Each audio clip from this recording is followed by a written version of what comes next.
Pois bem, dentro do propósito desse nosso programa O Veredicto, nós estamos hoje aqui recebendo um ilustre convidado, um grande advogado, um daqueles que dignifica a classe dos advogados na cidade de Sorocaba e região. Professor universitário de Direito Empresarial, responsável pelo Núcleo de Prática Jurídica da ESANC, que é uma referência no ensino jurídico no Brasil, e o que é muito mais importante, advogado combatente, que é o nosso mestre, nosso amigo, o professor, doutor Carlos Sanches, que é mestre também em educação e que hoje, dentro do tema que se encontra no Código, se insere no Código Civil e em outros ordenamentos jurídicos, nós vamos discutir, em rápidas palavras, a questão relativa ao dano moral. Apresento aos telespectadores, ao público, ao povo, sequioso do saber jurídico, principalmente para aqueles que não puderam frequentar um curso de Direito, o professor Carlos Sanches, que em breves palavras irá fazer a sua apresentação. Agradeço o convite, a oportunidade de falar em Direito, que é sempre muito agradável, muito gostoso. E vamos tratar hoje do tema dano moral, num pouquíssimo tempo que nós dispomos, até porque poderíamos falar disso por horas e dias, que é um tema muito interessante que afeta todas as pessoas. O que é dano? E o senhor tem a palavra do tempo necessário para esclarecer as diversas formas do dano que se encontram no nosso ordenamento jurídico, professor. Perfeito. São tantas as formas que eu trouxe até um roteirozinho para que a gente não se perca, mas dano, em síntese, é um prejuízo que você pode sofrer das mais variadas formas. Então, nós temos no Código Civil o dever de indenizar. Como o senhor bem sabe, qualquer pessoa que provoque um ato ilícito, que haja de forma incorreta e provoque um dano, um prejuízo a alguém, tem o dever de indenizar a outra pessoa. E o interessante, como a gente vai até expor logo após, nem sempre é a própria pessoa que praticou o ato que tem o dever de indenizar. Às vezes é uma terceira pessoa. E nem sempre o dano também é direto, eventualmente ele pode ser indireto, ou pode ser a coletividade, pode não atingir diretamente a pessoa. Para a gente abrir, podemos dizer que existem duas formas de agir e de compelir a essa indenização. Uma é por dolo e a outra é a culpa. O dolo, para quem não está familiarizado ao direito, é quando alguém pratica a ação querendo o resultado.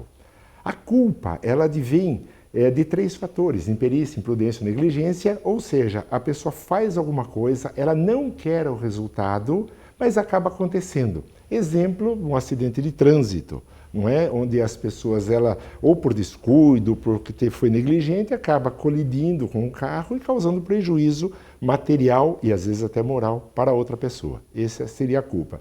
Temos também a responsabilidade objetiva, em que, dependendo da atividade que é exercida, a pessoa tem o dever de indenizar independente de dolo ou culpa. Ela indeniza simplesmente pelo exercício da atividade. Tá? Nós temos alguns tipos de dano, que o primeiro dele é aquele dano direto. Alguém provoca alguma coisa, quebra uma peça ou ofende a moral de alguém, ou causa um prejuízo material, no nosso caso a gente vai falar de moral, mas existem outros danos muito interessantes que eu precisaria abrir para falar disso. Por exemplo, o dano infecto, que ele é o dano presumível.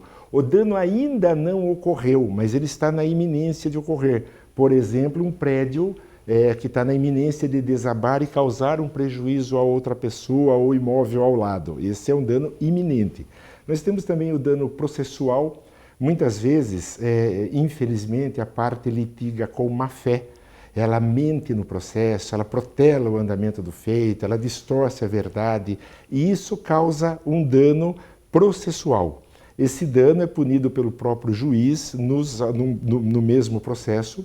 Nós temos um outro dano que raramente a gente encontra, que é no caso da insolvência do credor, ou seja, a pessoa deve mais do que possui, tem um patrimônio menor do que suas dívidas, e isso pode causar um prejuízo para aquele que não recebeu. Também enseja o dano anulando os atos praticados pelo outro. E o dano contratual, que é muito comum, né, por descumprimento de uma cláusula contratual. Tá? Eu gostaria de falar também só sobre a responsabilidade direta ou indireta, que o que a gente sempre imagina é que aquele que causa o dano tem o dever de indenizar, e nem sempre é assim. Às vezes o filho menor de 18 anos que vive com os pais, ele quebra uma vidraça ou ele ofende alguém. O pai será responsável pela indenização. Na mesma situação, os empregados, uma coisa que aí poucas pessoas conhecem realmente, os hóspedes de um determinado hotel, né, se ele pratica algum ato que prejudique outras pessoas, o dono do hotel é responsável pela indenização, a título de educação, inclusive, é como a lei trata, o dono do animal, o proprietário do edifício e, às vezes, inclusive, o morador de um determinado local, né, por excesso de barulho, por causar alguma coisa que prejudique os seus vizinhos. Perfeito, professor Carlos. Aqui, pelo que observei que o Dr. Carlos Sanches disse, nessa primeira inserção dele nessa questão do dano, ele falou basicamente de dano material. Perfeito. Não é verdade, professor? Exato. Né? Mas fora o dano material, que é justamente aquela que conforme foi muito bem esclarecido aqui, não há necessidade da gente acrescentar alguma coisa. Né? Nós vamos falar também, professor, que é o objetivo do programa hoje, a questão relativa ao dano moral. Perfeito. E em relação ao dano moral, o senhor está com a palavra para poder fazer, inclusive, um histórico, né? Porque nós sabemos que até 1988 não estava previsto na nossa Constituição Federal, o nosso Código Civil, que passou a vigorar em 2002, também já não trazia e tal, mas a jurisprudência, que são as decisões dos tribunais, já entendia que o dano moral, que era encontrado em todas as legislações do mundo todo, principalmente nos Estados Unidos, então os tribunais eles já vinham concedendo. E sendo os tribunais uma das fontes do direito, né, quando o legislador resolve criar lá a nova Constituição através da Assembleia Constituinte, quando em 2002 é criado o Código Civil Brasileiro, se insere dispositivos expressos autorizando daí aquilo que a jurisprudência já dizia a respeito do dano moral. E é sobre o dano moral que eu passo a palavra para o senhor agora. Perfeito, muito bem colocado. Inclusive, o dano moral, assim como o dano material, é interessante porque pode ser sujeito, né, do dano, não só as pessoas naturais, as pessoas físicas, mas também as pessoas jurídicas, as empresas e, por vezes, a coletividade. Pode sofrer o dano moral, assim como de uma forma até mais intensa que o dano material. O dano moral, em síntese, é aquele que afeta a honra, a privacidade, a dignidade, a imagem da pessoa humana, tá certo? Não necessariamente da pessoa humana, como a gente acabou de dizer, mas também, por extensão, da empresa, que é considerada uma pessoa jurídica, tá certo? Então é muito interessante que o primeiro registro que nós temos do dano moral, ele vem lá do primeiro registro que a gente tem de uma lei escrita, né, do Código de Hammurabi, lá na Mesopotâmia. Já lá vigia a lei de Talião, que é aquela que diz olho por olho, dente por dente, mas interessante que, como eles eram comerciantes muito hábeis, eles também tinham interesse em, se ele era ofendido, e não de ofender a pessoa, mas receber uma retribuição financeira para compensar a ofensa. E nós tivemos na Grécia, em Roma, né, pela injúria, pelo furto.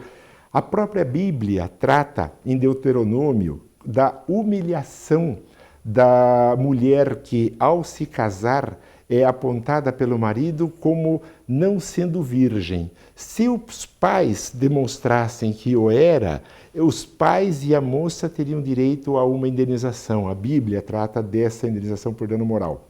Na Idade Média a gente passou com base no direito canônico, e no Brasil foi muito interessante porque em 1912 nós tivemos, e depois do Código Civil de 1916, a gente tinha a previsão do dano moral, mas especificamente para acidentes ferroviários.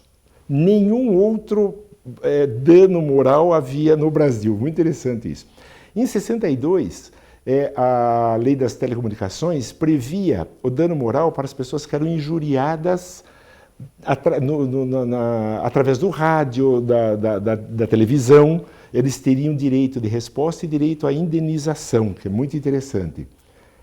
Em 65, o Código Eleitoral também já trouxe alguma coisa, mas sempre específico, não o que nos interessava, não para as pessoas. E em 1988, a Constituição Federal nos trouxe efetivamente a indenização, a possibilidade de indenização por dano moral. E a mesma Constituição, nós tivemos uma emenda 45 que depois levou para a Justiça do Trabalho a competência para julgar os casos de indenização na competência da Justiça do Trabalho. Perfeito, professor. Nesse primeiro bloco, que agora nós já estamos encerrando, né, essas colocações são de extrema importância porque a população, né, nem todo mundo teve a possibilidade de fazer um curso de direito, de conhecer o porquê do dano moral, da onde que veio o dano moral. Não é uma coisa que começa agora. As pessoas, às vezes, se reportam aos Estados Unidos da América porque o cinema, né, Hollywood, nos anos 60, nos anos 70, já apareciam aqueles grandes julgamentos nos tribunais e tal, né, que até os nossos professores na Faculdade de Direito falavam, olha, assista lá, 12 Homens e um Destino. O professor Hélio Rosa Baldi utilizava muito desse expediente, não é verdade? Então, é uma situação assim extremamente importante quando vem esse breve relato histórico, como o senhor mesmo disse, que seria humanamente impossível, nos poucos minutos que nós temos aqui, em discutir todo esse tema. Mas nós vamos para um breve intervalo e retornaremos dentro de alguns minutos para dar seguimento nessa maravilhosa aula que estamos assistindo hoje aqui com o senhor.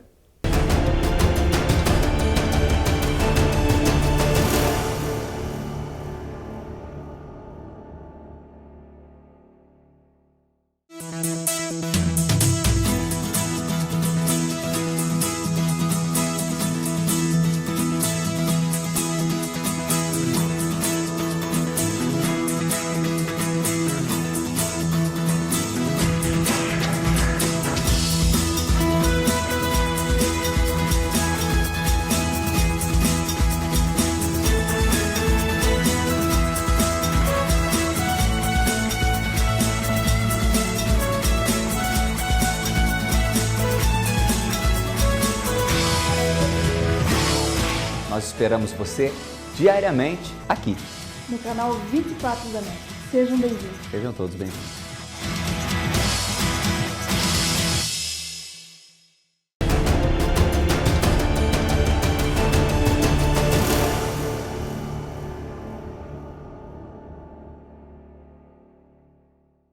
Pois bem, dando continuidade ao nosso tema de hoje, que nós estamos discutindo a questão relacionada a danos, né, especificamente dano moral, eu volto a palavra para o professor Carlos Sanches para que ele possa continuar com suas considerações. Pois não, professor? Obrigado. Até pegando um gancho do que nós conversamos no bloco anterior, não é? Vale lembrar que aqueles países que já não são mais comunistas, mas têm aquela origem comunista, como Hungria, Rússia, não existe o Instituto do Dano Moral, ao contrário dos Estados Unidos, dos países dito capitalistas, né? Mas é interessante que onde cabe o dano moral? Muitas vezes nós fazemos algumas coisas que são ensejadoras de um pedido de indenização e a gente não se dá conta, a gente precisa tomar muito cuidado com isso. O mais comum, o que a gente encontra nas redes sociais, as pessoas ouvem alguma coisa, veem alguma notícia, não checa, não toma esse cuidado e divulga, e compartilha, e comenta, às vezes até de forma agressiva, e não é verdade o que aconteceu. E mesmo que seja verdade, não pode propalar isso. Então, é muito comum hoje as pessoas que compartilham alguns fatos, que divulgam, serem chamadas a indenizar por auxiliar no dano que a pessoa sofre, tá? Temos alguns casos também muito comuns, né, no direito civil, atraso de voo, perda de bagagem pela companhia. Às vezes a perda de bagagem ela acontece na volta, então só existe um dano material, mas às vezes é na ida. Eu presenciei um caso, por exemplo, em que um casal ia fazer um cruzeiro de 15 dias no navio, levou roupas elegantes para fazer o cruzeiro e foram extraviadas as roupas, eles não tinham como se vestir no navio. Então isso enseja um prejuízo moral enorme, não é? Um constrangimento terrível, o tempo não volta. Cirurgias, danos estéticos, já com relação ao Código de Defesa do Direito do Consumidor, por exemplo, muito comum o protesto indevido de título ou produtos que recebem, vêm com defeitos, produtos perigosos que não vêm com o devido alerta. E tivemos inclusive um caso, eu não sei se o senhor se lembra, nós tivemos um caso de uma publicidade de uma empresa de Sorocaba que foi ofensiva à classe dos advogados. E o Dr. Joel de Araújo, na condição de presidente da OAB, foi acordado às 6 horas da manhã, comigo reclamando, porque me senti ofendido com o anúncio. Prontamente foi até a empresa, conseguiu um direito de resposta e foram pedindo desculpas para os advogados, mas aquilo atingiu a minha moral, a minha e dos meus colegas advogados. E eles se desculparam. Lembra-se disso? Lembro, perfeitamente. Perfeito. No direito do trabalho, a gente acompanha muito isso, principalmente em equipes de vendas, que colocam os vendedores que não atingem um determinado nível, né, aquela meta, em situações constrangedoras, ou o chefe, não o líder, o chefe, aquele que vai e humilha o funcionário publicamente, ou tira da função e coloca num canto isolado, né? Isso causa um constrangimento também. Nós temos no direito de família uma situação bastante nova, doutor Joel, com relação ao chamado abandono afetivo. Antes, o filho, o pai, o avô que tinha negado a convivência da pessoa pedia um dano moral e não era admitido. Hoje, o Superior Tribunal de Justiça entende que existe o dever de cuidado e, portanto, quando ele é abandonado materialmente, também é abandonado moralmente. Ele deveria cuidar, porque é a obrigação da família. Com relação à traição, que é uma coisa que acontece muito, não é? Então existe, a gente até considera como se fosse possível, mas a traição simples e a complexa. A traição simples é moralmente reprovável, mas ela não enseja indenização. Agora, aquela traição que magoa, que ofende, que humilha publicamente, que causa um dano à imagem, ao nome da pessoa, essa merece o dano moral e é atribuído o dano moral. O Estado também pode ser condenado por dano moral, às vezes por uma abordagem policial mal feita ou com exagero, ou aquele funcionário público que trata mal a pessoa com descaso, não é? Também é passível, e próprio Estado. São apenas alguns exemplos. E existe, é muito interessante, e isso eu gostaria de mencionar, o dano moral coletivo, onde eu, especificamente, não sofri um dano moral, eu sofri um transtorno, que a gente vai abordar depois, não é?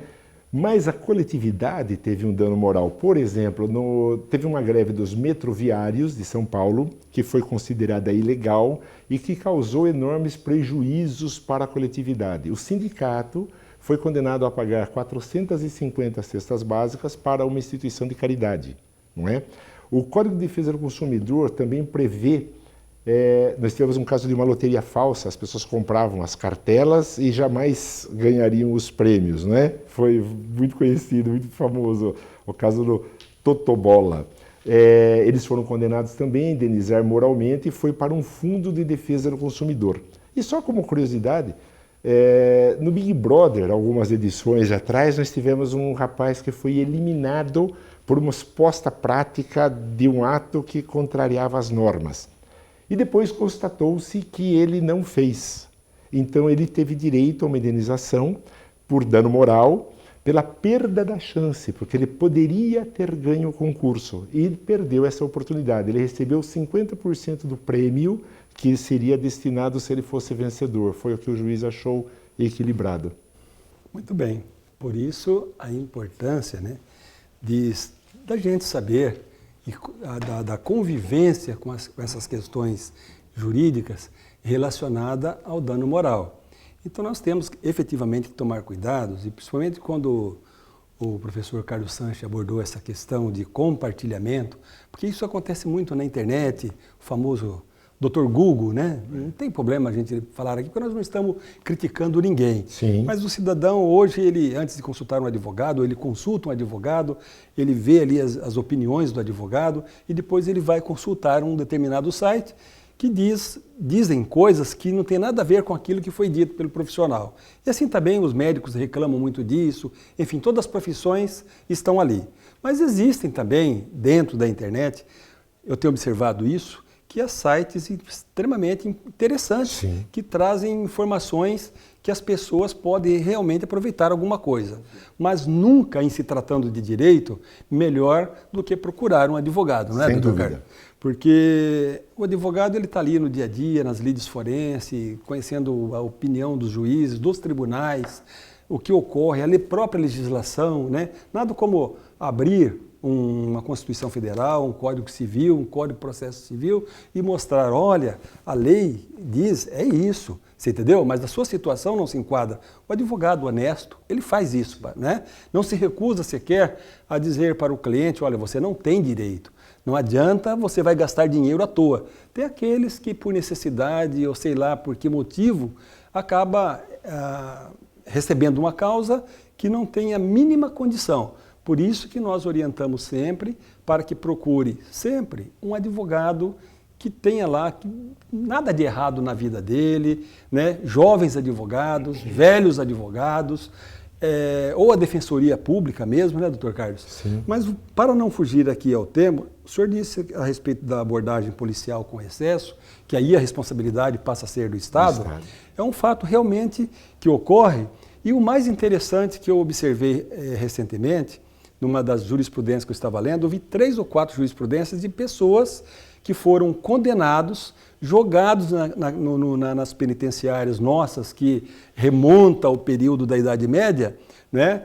E ali, que fere todos os princípios da dignidade humana, o cidadão acabou sofrendo todas aquelas consequências nefastas do presídio. Ingressa com uma ação de indenização por danos morais e o Estado acaba sendo condenado a indenizá-los também.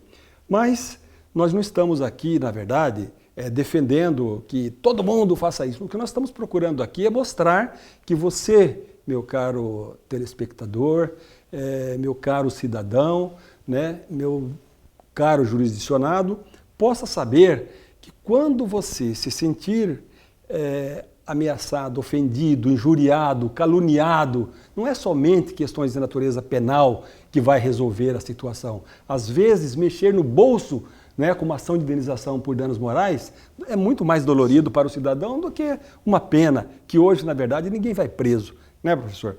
Então, eu gostaria de ouvir do senhor essa questão que se fala muito da teoria que faz com que os juízes, de uma forma geral, acaba dando uma quantificação ínfima, ou às vezes nada, né? E eu vejo aqui nos exemplos que o senhor trouxe, a palavra banalização, né? O que seria essa banalização, professor? O dano moral é muito bem abordado. O dano moral é um instituto muito interessante, ele visa reparar o dano causado a uma pessoa. Ele tem 2 objetivos, na verdade.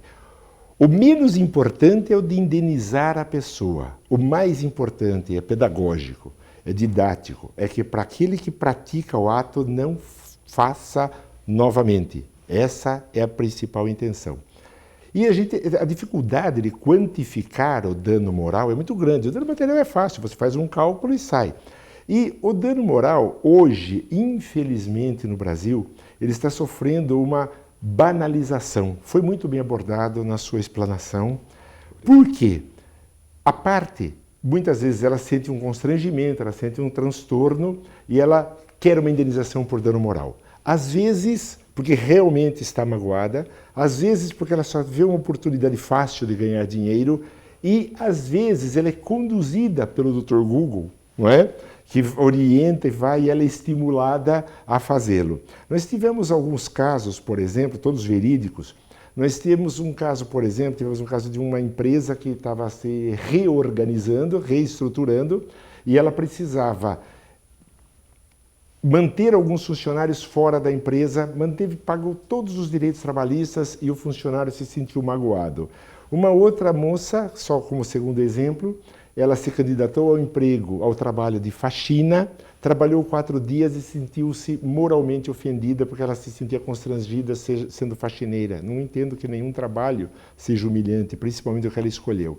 Então essa banalização é bastante complicada, não é? Então os juízes, às vezes, eles se deparam com um caso que deve ser indenizado, mas eles ficam preocupados. Pois não, professor. Eu vejo aqui também, né, a questão da sedução da mulher maior, funcionária pública, de boa formação escolar, com promessa de casamento.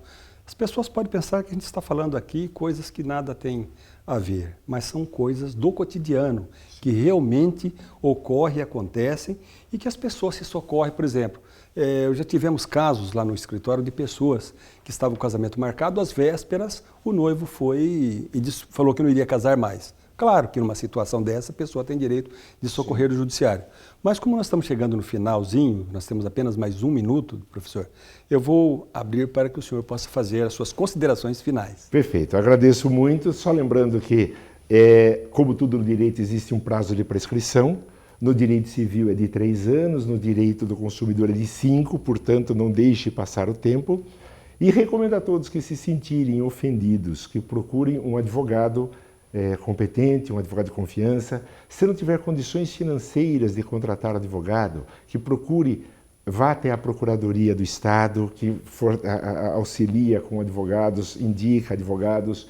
O Núcleo de Práticas Jurídicas da ISANC, que eu coordeno, também recebe as pessoas para isso, assim como outras instituições, outros cursos de direito de Sorocaba, prontamente irão atendê-los. Obrigado, Dr. Gel, pela oportunidade. Bom, eu que agradeço, professor Carlos Sanches, pela sua belíssima aula hoje explanada aqui. Agradeço ao telespectador, o nosso alvo, né, dessa programação do Veredito, e rogo a Deus para que Ele continue iluminando a todos nós, para que nós tenhamos sucesso.